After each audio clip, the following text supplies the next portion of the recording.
আসসালামু আলাইকুম বন্ধুরা, আশা করি সবাই ভালো আছেন। বন্ধুরা, কোনো অবস্থাতেই আওয়ামী লীগকে ইলেকশন থেকে দূরে রাখা ঠিক হবে না।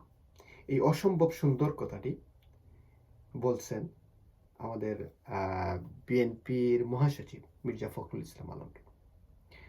আমরা সবাই জানি উনি আপাদমস্তক একজন ভদ্রলোক। ওনার কথাবার্তা, ওনার শালীনতা, উনি আমাদের উনার সেই কাউন্টার পার্ট আওয়ামী লীগের যিনি ছিলেন সেক্রেটারি, উনার সাথে উনার তুলনা করলে ডে নাইট ডিফারেন্ট।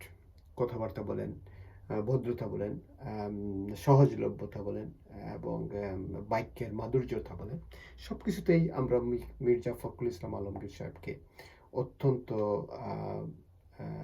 জেন্টেলম্যান বলে মনে করি, আপাদমস্তক জেন্টেলম্যান।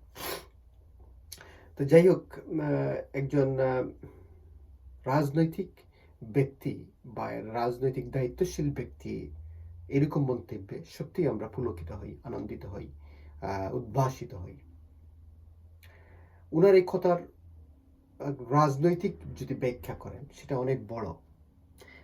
আমরা যারা সাধারণ মানুষ হয়তো অনেকে এটাকে দেখতেছি যে মির্জা ফখরুল দাতা হয়ে গেলেন কিনা, বা পীর সাজতেছেন কিনা, বা হুজুর সাজতেছেন কিনা, দয়াবান সাজতেছেন কিনা। না, আসলে তা না। এটাই হচ্ছে রাজনীতি।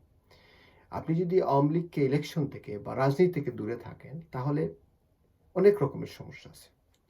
সমস্যাগুলো বাদ দেই, সুবিধাগুলির কথা বলি। রাজনীতি সেটা একটু আপনাদেরকে বলি, আশা করি আপনারা একটু শুনবেন।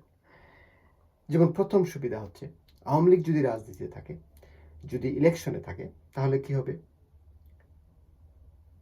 জামাত ইসলামের একটি কাউন্টার তৈরি হবে। জামাত ইসলামের ভোট এখন যেরকম সে মনে করতেছে অনেক কিছু করে ফেলবে, সেটা করতে পারবে না। দ্বিতীয়ত, আমাদের বর্তমান যে ইন্টারিম গভর্নমেন্ট, সেটা প্রেসারে থাকবে।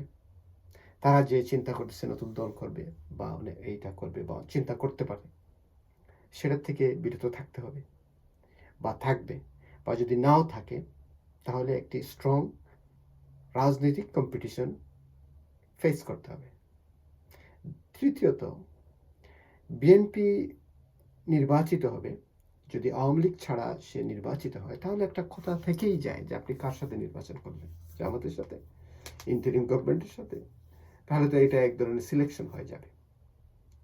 সুতরাং আচ্ছা, চতুর্থত আরেকটি কথা আছে, সেটা হচ্ছে যে দেশের জন্য, দেশের রাজনীতির জন্য, বাংলাদেশের ভবিষ্যৎ ডেমোক্রেসির জন্য একটি ওয়েল এস্টাবলিশড ডেমোক্রেসি যদি আমরা স্টার্ট করতে চাই, দেখতে চাই, তাহলে অবশ্যই আমাদের এই বড় দুটি দলকে অলওয়েজ মেইন স্ট্রিম পলিটিক্সে রাখতে হবে। যদি আমরা না রাখি, তাহলে অনেক রকমের আজে বাজে দল তৈরি হবে, অনেক রকমের কি বলবো, আপনার ডিফারেন্ট কোয়ালিটি বা ডিফারেন্ট টাইপ অফ আইডিওলজির সৃষ্টি হবে। যে আমি অনেক কিছু বলতে পারতেছি না, হয়তো আপনারা বুঝে নেবেন। যেটা আপনি রিলিজিয়াসলি বলতে পারেন, ধর্মীয়ভাবে বলতে পারেন, রাজনৈতিক অনেক কিছু সৃষ্টি, অনেক অনেক সমস্যা সামনের দিকে চলে আসবে, যেটা আমাদের রাজনীতির জন্য, আমাদের ডেমোক্রেসির জন্য, আমাদের দেশের ফিউচারের জন্য ক্ষতিকর। সেই জন্যই অনেক অনেক ধন্যবাদ বাংলাদেশ ন্যাশনাল পার্টির মহাসচিব জনাব মির্জা ফখরুল ইসলাম আলমগীর সাহেবকে, যে এরকম একটি উপযুক্ত এবং যুক্তিযুক্ত কথা সময় উপযোগী বলার জন্য, সঠিক সময়ে সঠিকভাবে উপস্থাপন করার জন্য অনেক ধন্যবাদ। আশা করি এই কথাটা আপনাদেরও পছন্দ হবে। খোদা হাফেজ। God bless Bangladesh.